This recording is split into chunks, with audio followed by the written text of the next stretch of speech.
Welcome to Little Bighorn Treasure Hunting Sources 78, the third part of the battle at the Little Bighorn.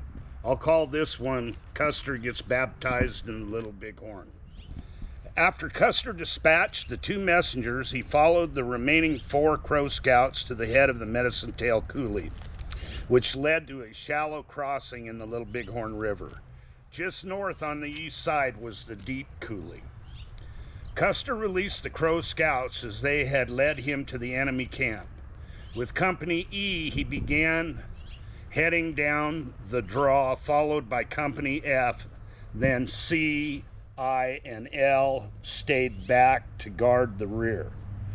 In the nearly vacant Cheyenne camp across the river, 5 warriors spotted the approach of the soldiers.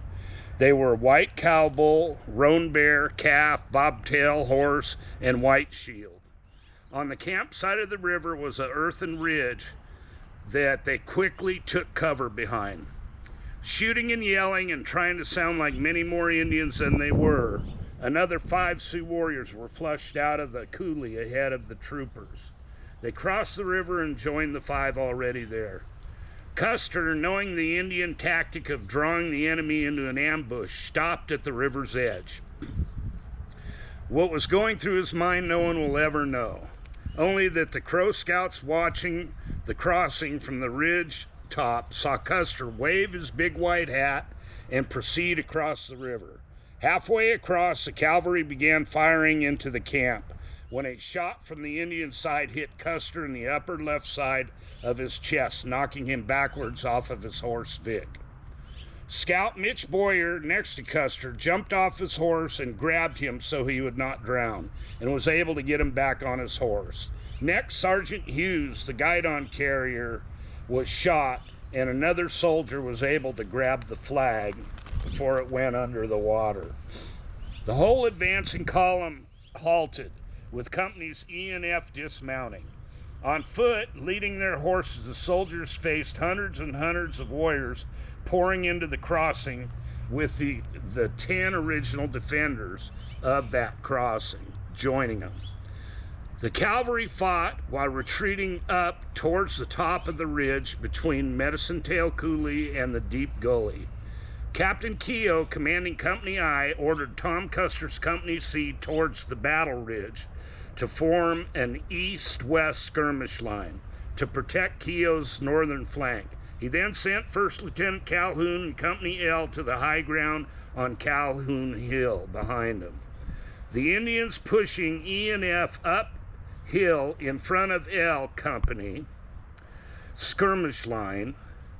The masses of Indians, with the greatest war chiefs leading them, followed different paths and surrounded the 5 companies and kept them from being able to move anymore.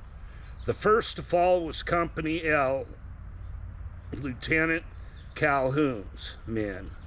Then Company I was isolated with Sioux and Cheyenne all around. Then some of Company I's men, who still had horses, mounted to try and get back to Company C. Most all were crushed in a short time. This left Company E closest to the river, and F and C Company, who had somewhat grouped together. This is where Custer was, and no one knows if he could give orders after the fatal shot at the river, or if he was already dead.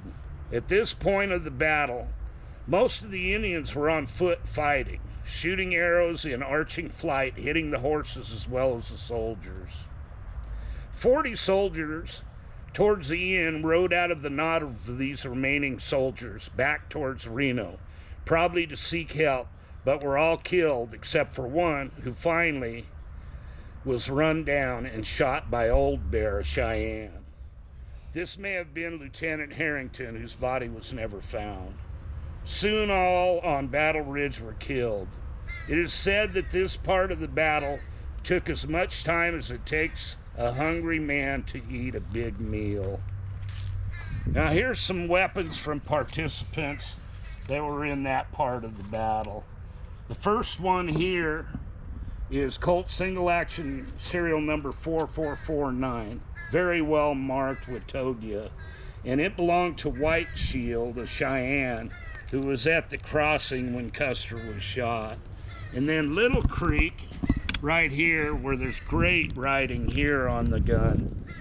Little Creek was also a Cheyenne war chief, and this is his Sharps carbine, serial number 41709. And he states on there, killed many soldiers in greasy grass. So he definitely was part of that fight. Then we go on down to Winchester, 1866, serial number 121340, and I apologize, I'm giving you the wrong serial number. This one was 27978, 27,978, carried by Cheyenne Chief American Horse. And then the next one is Winchester 1866 rifle, serial number 121340.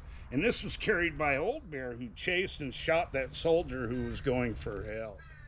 Next, we have this 1858 Remington, and you can see his name right there.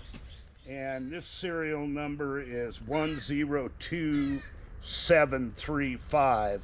And this belonged to Little Horse, a Cheyenne chief, who is attributed for killing Tom Custer, and that killing was witnessed by a mixed blood who was there, Billy Garnett, who became a scout later. The next one here is Springfield 1873 trapdoor carbine 41082.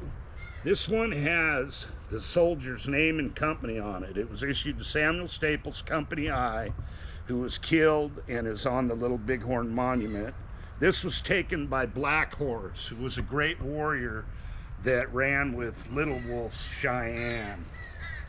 And then next we have, and this is a Star gun also, if you watch the videos in the past. It's Springfield 1873 trapdoor carbine, serial number 39258. This was issued to Samuel S. Shade, Company C, which was Tom Custer's, and he was killed there. Taken by Long Bear, later marked with a star at the Wounded Knee by Nicholas Black Elk.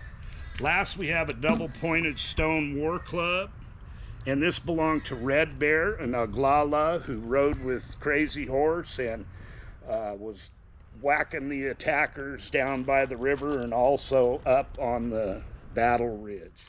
Well, that's it for this one.